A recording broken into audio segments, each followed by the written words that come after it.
U.S. President Joe Biden sped up military aid to Ukraine on Monday, signing a present-day version of a lending program that helped defeat Hitler's Germany. The original Lend-Lease Act let Washington lend or lease weapons to its allies. The new version will allow the same to Ukraine immediately. Before he signed the bill, Biden said it was time again to form a global force for peace.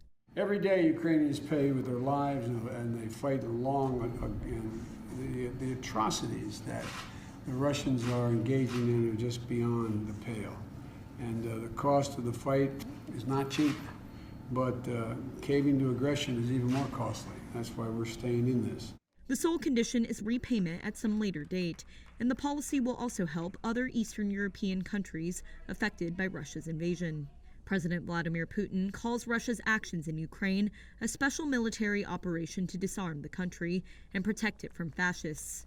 Ukraine and the West say the fascism claim is a false pretext for an unprovoked war of aggression by Russia. The signing came the same day U.S. lawmakers agreed to rush nearly $40 billion in additional aid to Ukraine, according to two sources familiar with the matter.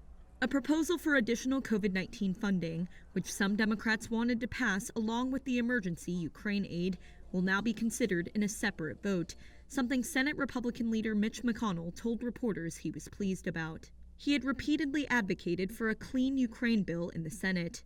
Both houses of Congress are expected to quickly approve additional funding for Ukraine, which exceeds the $33 billion requested by Biden last month. The expedited funding comes just as Secretary of State Antony Blinken and Defense Secretary Lloyd Austin urged Congress to act quickly, writing that the military had just enough money to send weapons to Ukraine for the next 2 weeks.